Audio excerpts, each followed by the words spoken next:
What's up, everyone? Ryan the Bomb here. And it's been a while since I recorded anything in front of the camera. Now, this is going to be the start of a new series of videos that I've been wanting to make for the past couple of years. But I feel like now is the appropriate time. In these series of videos, I'm going to talk about all the jobs I've worked at. All the good things, the bad things, thoughts, memories, all that good stuff. And I'm going to start the series off by talking about the first jobs I worked at 5 years ago. Makes me feel old saying that right there. Around this time 5 years ago, as of this recording, I was in my last year of high school. And I'm going to give a little backstory. So, before I worked at my first job, my parents have been telling me I should get a job just to, save some money, get my life going. And at the time, I was just lazy. I didn't really bother looking at jobs. I don't know why, but I'm just lazy. At some point in my senior year, I thought to myself, enough is enough. I'm gonna get a job. And at the time, I didn't have a car because I was too lazy to get a job. And at the time I wanted a car, I mean, who doesn't want a car? You get to drive around, go wherever you want. And that's what I wanted, more than anything, a car. So I thought, all right, I'm gonna go get a job and reach my goal. And I applied a bunch of places, like many more than I can count. McDonald's, Walmart, Albertsons, Burger King, Schlotzsky's, and a bunch of other places. And the job that I ended up getting is at Schlotzsky's. Now, for those of you who have never heard of Schlotzsky's, it's a chain of restaurants. They've been around since 1971. So I wouldn't say it's fast food, but think of it more as Starbucks, but they specialize in sandwiches and pizza and soup. When I got called in for an interview at Schlotzsky's, I was excited. And the location of this place I applied for was a mile away. And since I didn't have a car, I would have to go and walk there, which wasn't really that bad because at the time I would go for half-hour walks or an hour. And to me, I didn't mind. I kind of liked it. So the interview that I had was set up with the owner. And he's a really nice guy at the time. Yeah, he was really nice. And he was my height, kind of big, but he's a pretty cool guy. And so the interview, started, and he asked me some basic questions about, strengths, weaknesses, work ethics, and it was almost like a conversation. At some point he talked about Mortal Kombat. I'm like, oh yeah, I like those games too. And then I'm like, oh, I like Scorpion. You like Sub-Zero. I'm like, oh, cool. And yeah, it was like a really nice interview. It was more like a conversation, really. So, and then he hired me, and I was so happy, and I walked home real happy, and I told my family, hey, I got a job at Schlotzsky's. And they're like, oh, that's nice, like awesome. And I thought to myself, this is awesome right now. Because I feel like I'm reaching my goal closer and closer, and before I know it, I'm going to get a car, and it's going to be great. Oh, and another thing I forgot to mention, I also had an interview with McDonald's at around the same time as Schlotzsky's, maybe about like 30 minutes later. And I don't want to seem unprofessional and say, oh, I'll show up at the interview, and I don't show up. So after the Schlotzsky's one, I went to the McDonald's location I applied for, which is like 2 minutes away. Walked there. I came over to the manager, said, hey, I'm Ryan, and then we shook hands. We sat down, and then he asked me some questions and stuff, and at some point, like a minute later, I'm like, oh, by the way, I got hired at another place, but I wanted to thank you for taking the time to be with me and talk to me. And then we just shook hands and went about our day, and I just went home. And so the first day arrived, and I went to the kitchen, and I was put training under this guy who was taller than me, but he was a year younger than me. And it's kind of funny that someone who's a year older than him is getting trained at his first job. And so he would explain to me how to make these sandwiches because they have to be made in a specific order. And so we would have top bread, bottom bread, and we would have to put the meat on first, and we gotta put cheese. And there's a conveyor belt thing right here, right next to the station where we put meat and cheese. And there's like an oven box in there too, which will toast it, which was really cool. So we would take these 2 pieces of bread, put on a conveyor belt, and it'll move. It'll go to this oven box thing, toast it up, which, you know, I've never seen it before, so that was kind of cool. I thought that was cool. And on the other side of the conveyor belt, there's the lettuce, there's the lettuce, tomatoes, like a vegetable station, and we just go ahead and put all these veggies on there and all the sauces and other stuff customers want, so we just wrap it up and give it to them, and they'll just go ahead and eat it. And also, this person who's training me, he shows me how to properly wrap up salami and pepperoni. And so he would we would have to place them on kind of on top of each other kind of thing, and we just do that, and we just wrap it up in like saran wrap, and we have to put it under the meat thing. And that's something that I would have to do every now and then, every time we get meat in stock. And we would do other stuff like refill all the condiments and vegetables. And this guy will go on to explain to me that we had to make sure the kitchen was clean at all times. And we had to do a lot of constant sweeping and mopping, and especially the area the customers were eating at. And we also had to wear vinyl gloves, which I didn't mind at all the time. They weren't uncomfortable or anything. And so we had to wear them at all times. And every time we finished making sandwiches, we had to throw them out and immediately put on new ones. It doesn't matter what you're doing, you have to wear them at all times, because as everyone knows, cleanliness at a kitchen is really important. And anything you touch can affect everything. I would say for the first day, it was actually pretty good. And since I was in high school, I was expected to work from 4 to 9, 5 days a week. And this place closed at 9, so I thought, you know, that's not too bad. I don't mind at all. And so I was walking home from work that day, thinking it was a pretty successful day.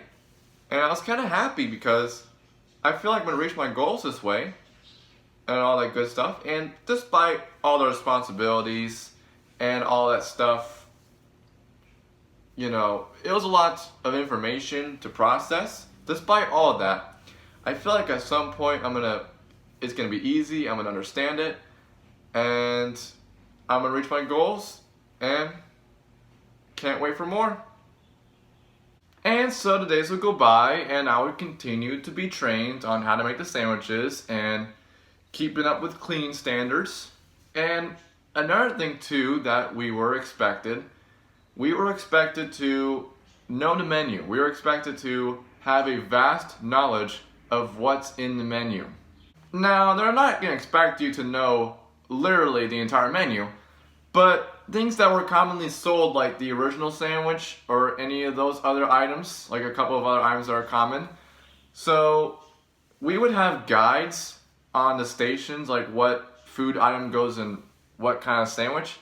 But they kind of want you to not use the guides. They want you to know certain items without really reading the guides. So you just know at the top of your head what goes in what.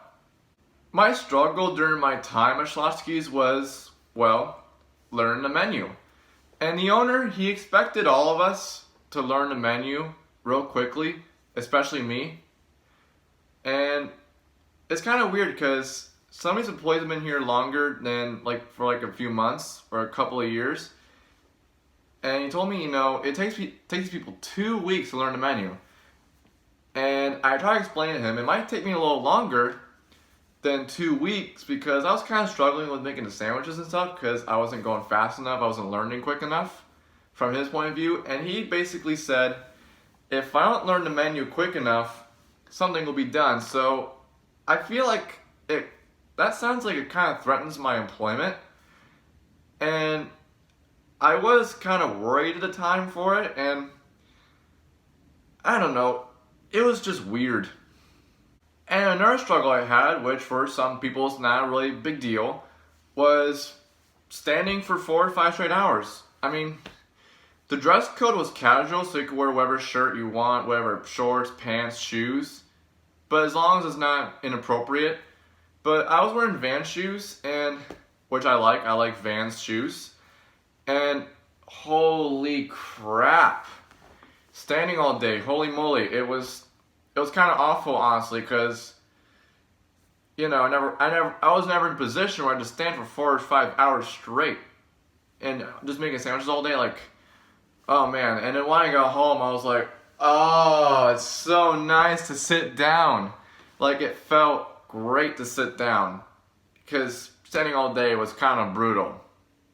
And you know, after I'd say about maybe, you know, a week or two working there with all the standing all day and expecting to learn the menu, I kind of sort of started to not like the job. Now, I mean, everything else is not bad. You know, the coworkers are nice, and a couple of managers are cool. Oh, and we even got free soda. There's like a soda machine where you could choose any flavor of Coke and Fanta that you want. I would take advantage of that thing all the time. Basically, every day that I'm there, like, that is truly amazing. I would just mix all the sodas together and drink them, which is probably terrible for you, but I loved it. But everything else, standing, oh, it's not fun. And I remember to be a few times where I would go and complain to my parents about my job, saying, you know, just the standing all day is terrible, and sandwich making is boring, and my shifts would feel like an eternity. And they'll tell me, you know, hey Ryan, you know, this is your first job. It's not gonna be, you know, the greatest job, but you just kind of have to go with it until you find something better. And I don't know. At the time, I expected way too much out of my first job. I was expecting Schlotzsky's to be amazing, and it was just a complete opposite of what I expected. So, and at some point, you know, I just keep working, and then I look at the schedule and I see that I have Halloween off, which is awesome because I like Halloween. It's my favorite holiday of all time. And, well, on that day, I didn't really do anything. I just kind of chilled at home and played video games and stuff. But, you know, even if I don't do anything on Halloween, I enjoyed it. And hey, at least I don't have to be at Schlotzsky's today, so it's a win-win for me. And now we can get to the part I've been wanting to talk about throughout this video, the broom incident. So the broom incident. This was a few days after Halloween, and I was just working like usual, making some sandwiches, making sure the kitchen was in tip-top shape, restocking everything, all that good stuff. And I decided I should do some sweeping after making some sandwiches because the kitchen floor was getting a little dirty. So I proceeded to go ahead and start doing some sweeping. But I forgot to take out the vinyl gloves and put on new ones. So basically, I was sweeping with the same gloves that I was using to make sandwiches. I know, pretty bad. So I was sweeping, and then the owner came around, and he saw what I was doing, and he didn't yell or anything, nothing. He didn't yell at the top of his lungs. He just kind of raised his voice and shouted at me, and he was like, "Whoa, whoa, whoa, whoa, whoa, Ryan, what are you doing?" And I was like, just doing some sweeping. He was like, "Ryan, you can't do that. That could cross-contaminate." Which, I don't know what I was thinking at the time. Honestly, I didn't know much about cross-contamination. I should have known. So I didn't get in big trouble, nothing disciplinary. He was like, "Ryan, if someone gets sick, that could cost us $1 million." And I was like, "Okay, all right. Look, I'm sorry. I'm very sorry. I'll just go ahead and take off these gloves, throw them away, put on new ones." So, you know, I proceeded to do that. Throw the old ones away, put on new ones, and just went about my day, and I just wanted to forget the whole thing. Pretty bad. Was I embarrassed that day? No, I wasn't. I should have though. But I did feel pretty dumb after that incident. So yeah. And since this is my first job, I wasn't familiar with pay and all that stuff. I wasn't familiar with how that works. And my parents would ask me, and this would be about 2-3 weeks after I started my first day, they'll say, hey Ryan, when are you gonna get paid? And I'm like, I don't know, I have no idea. And they're like, Ryan, you should go ahead and ask him. I'm like, okay, I will. So I went to work and I proceeded to ask him when I'm gonna get paid. And he said, oh, it's still processing. And now that I think about it, that does sound kind of weird, because normally you get paid every 2 weeks or every week depending where you work at. And it shouldn't take you a month to get paid, but I don't know. It's just weird. So a week after the broom incident, and this is on a day off, I decided to call up on them and say, hey, when am I gonna get paid? And they're like, oh Ryan, I'm glad you called. We got your paycheck, it's ready to go. You can come in and pick it up if you like. And I'm like, cool, I'll be right over. So, I decided to go walk over there, 30 minutes long, not too bad. And the owner was there, and I'm like, hey, I'm here to pick up my paycheck. He's like, hey Ryan, can I talk to you in my office real quick? I'm like, okay, sure. So I go to his office, he gives me my paycheck, and I stand in front of him, in front of his desk, and he's like, Ryan, do you remember that broom incident from last week? And I'm like, yes, I do. He's like, and he explains, and understandably, in a very good reason, why you kind of freaked out. I'm like, Ryan, if someone was to eat that, like sandwich that's contaminated or something like that, he could get sick, and he could sue us for $1 million, and the restaurant could shut down for about a week, and that won't be good. And also that meat costs a lot of money, and if the restaurant was to get shut down, we won't get the meat, and that won't be good too. And I was like, yes, I fully understand what you're saying, what you mean, and I'm very sorry, and I promise I will do better, and I'll avoid any mistakes. And he basically says, well Ryan, I'm gonna have to let you go. And I didn't really know what that meant at the time. I thought he meant like let go, like let me go home because I got a paycheck and just go home and come back for work some other day. But he's like, no, you're fired. I was like, okay. I was kind of happy on the inside. I was like, well, wanna thank you, sir, for taking the time to be with me and letting me work for Schlotzsky's. And I've learned some things and realized my mistakes. And you have yourself a good day. So I walked out of his office, and I walked out of the restaurant feeling kind of happy. And I remember feeling pretty happy after I got fired, because I was like, yes, no more Schlotzsky's, no more standing for 4 straight hours, no more boring work. And I didn't want to work at a restaurant ever again because of all that bull crap. And I was like, I was just so happy. Like, walking home, so happy. But then at some point in my walk from home, about halfway, I went from being happy to being pretty upset. I was upset because I was like, come on, man. Like, I got fired because of a small, kind of big mistake when it comes to the cross-contamination thing. And the owner, he wasn't satisfied with my pace. And I told him numerous times, I'm trying my best to keep up to your standards, to your expectations. But I guess he doesn't want to do it. He wants nothing to do with that. And I was pissed because I didn't want to reach my goals.